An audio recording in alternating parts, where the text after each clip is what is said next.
শুভ কামনা জানালেন Mashrafe. Champions trophy খেলতে এই মুহূর্তে দুবাইয়ে আসছে বাংলাদেশ দল।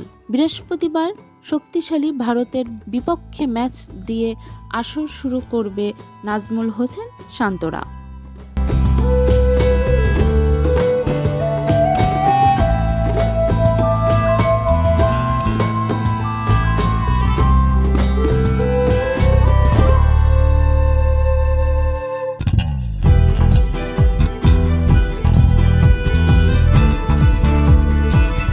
লাল সবুজের দল মাঠে নামার আগে শুভকামনা জানালেন সাবেক অধিনায়ক মাশরাফি বিন মোর্তাজা। নিজের ফেসবুক পেজে এক পোস্টে মাশরাফি লিখেছেন, চ্যাম্পিয়ন্স ট্রফিদের জন্য বাংলাদেশ ক্রিকেট দলের প্রতি রইল শুভকামনা।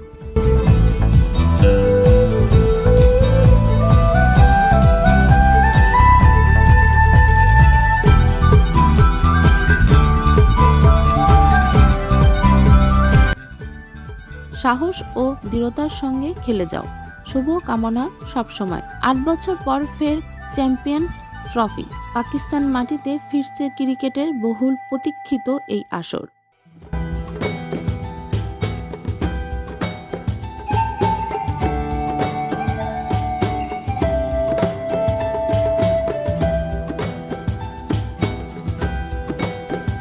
মিনি বিশ্বকাপ নামে পরিচিত ওয়ানডে ফরম্যাটের এই প্রেস্টিজিয়াস আসরে বাংলাদেশ পেয়েছে আইসিসি ইনভাইটে নিজেদের সবচেয়ে বড় সাফল্য।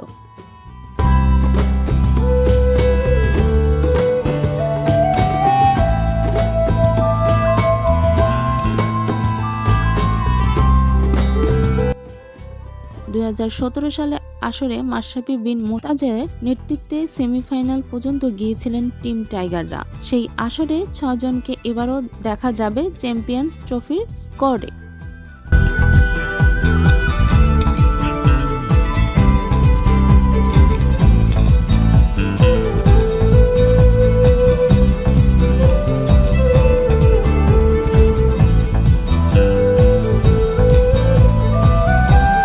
আর সেটাই এবারের আসরে বাংলাদেশকে দিয়েছে সবচেয়ে অভিজ্ঞ দলের তকমা। 2017 সালের আসরে বাংলাদেশ হয়ে চ্যাম্পিয়ন্স ট্রফিতে খেলেছেন মুশফিকুর রহমান, মাহমুদুল্লাহ রিয়াদ, মেহেদী হাসান মিরাজ, সৌম্য সরকার, মুস্তাফিজুর রহমান এবং তাসকিন আহমেদ, যারা এবারের দলেও আসছেন।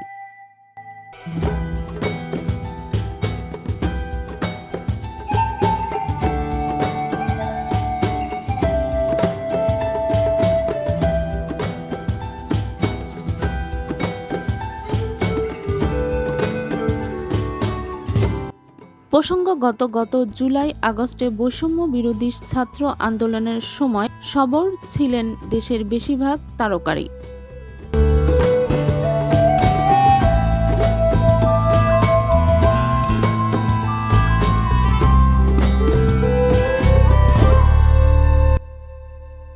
তবে অনেকটা নীরব ভূমিকা ছিল মাশরাফির, যা নিয়ে কম সমালোচনা হয়নি। তিনি আওয়ামী লীগের সংসদ সদস্য হলেও সবার কাছে পরিচিত পেয়েছিলেন ক্রিকেট দিয়ে। তাই মাশরাফি নীরব থাকায় সামাজিক যোগাযোগ মাধ্যমে ক্ষোভ ঝেড়েছিলেন তার ভক্তরা।